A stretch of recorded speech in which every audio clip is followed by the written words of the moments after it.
Want to tell us some more stories? Yes, indeed. I'll tell you a little bit about the cedro. The cedro is the Italian word for the citron, or of course, or for the etrog.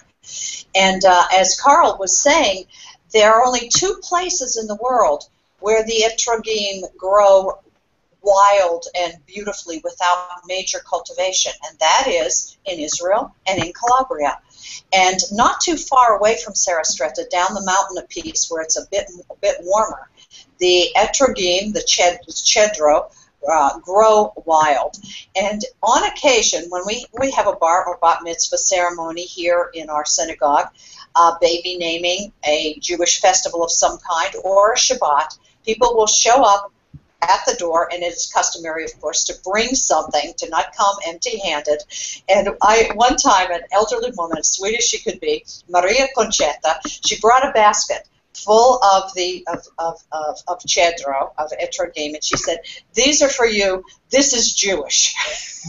And that's all she knew. That's all she knew. She knew that it was Jewish, and she knew that as the only Jew in town, as Carl said, and of course the only rabbi in the whole region of Calabria, which is the geographical size of the state of Connecticut, she knew that she was bringing something that Jewish people appreciated, and of course I did. What is done with the etrogim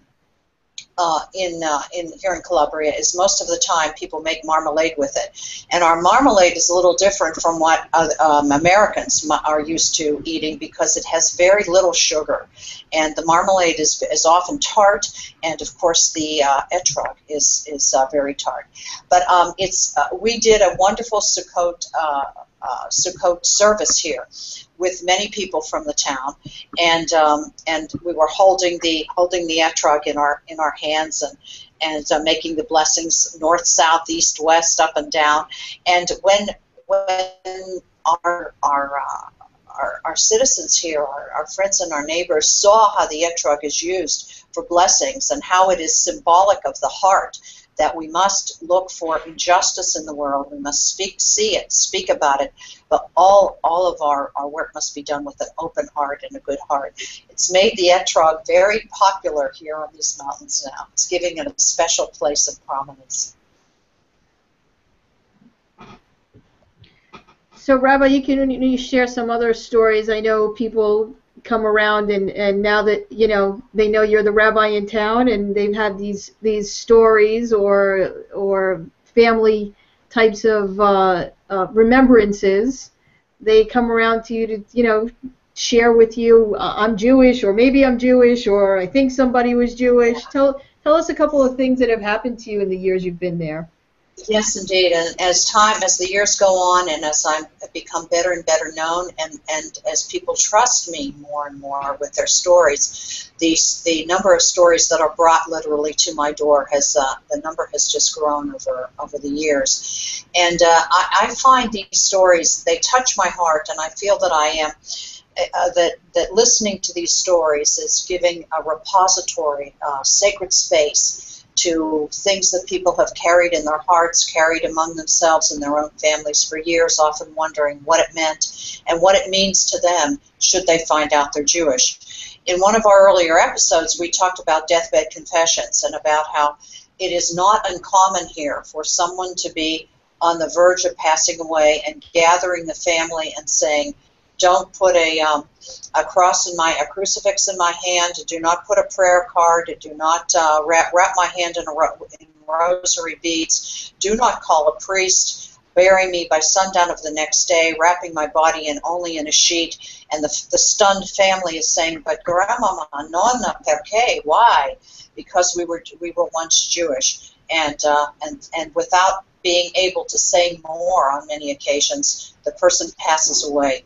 And what happens is people do come to my door with this information, wondering what this means to them and their families. A young boy came to me last year. It was not as a result of a deathbed confession, but it did have to do with his grandfather, and his grandfather getting on in years and wanting to be sure that something from the family was not given away and was preserved. I want to hold up for you right now the yod, the pointer that we use when we read from the Torah. and it's shaped, of course, like a little hand with a pointer finger, and often it's made of silver, as this one is, and it's a rather long one. And rather than using our fingertips to touch the words of the Torah, we use the pointer, mainly because the words in Hebrew are calligraphy. There are Torahs from 1783, and to touch it would be to eventually smudge the letters. Well, a young man came to my door one time, and he said, I'd like to talk to you. My grandfather passed away. Actually, it was several years before, and he told me that if I ever knew of a rabbi or a Jew, I should come and talk to them and show you what my grandfather had in his desk drawer.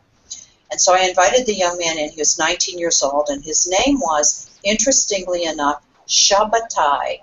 His name was named Sabbath because he was born on a Saturday, on a Shabbat. His name was Shabbatai. And he took out of his pocket a hand-carved wooden, carved from the chestnut trees that grow here, and the chestnut wood with the beams in my ceiling here are all chestnut, and carved the long shaft of the yod, and also the hand with the pointed finger. He said, my grandfather said that I should take it to someone Jewish if I ever meet a rabbi, because you'll know what it is. Fortunately, I live above the synagogue that we've organized, so I said, well, rather than explain it to you, I'm going to show you. So I took him to the synagogue. We took the Torah out of the Aron Kodesh, out of the Ark. We unrolled it, and I showed him how we read from scroll by using the yod. And I said, this was very precious to your grandfather because your grandfather wanted you to know that your family was once Jewish. And he said, this is why my grandfather never wanted me to lose this. He comes occasionally to our services. We don't see him often, but when he comes, he brings the yod. And if it happens to be a Shabbat, I use it. I use the yod rather than the one that I just showed you. I use the yod so that he can see how it is used and how sacred it is. This young man, Shabbatai, is very conflicted because he grew up in a very observant Catholic family. He's never felt an affinity for the church, and the men in his family have not. So that could be the Jewish line in the family. And he's not quite sure what to do or what he wants to do or how he wants to do it. So I say to him, we're open and welcoming to Jews of all backgrounds. And just like the yod is an extended hand, we extend a hand of welcome to everyone so that they can slowly discover and, if they choose, embrace their roots.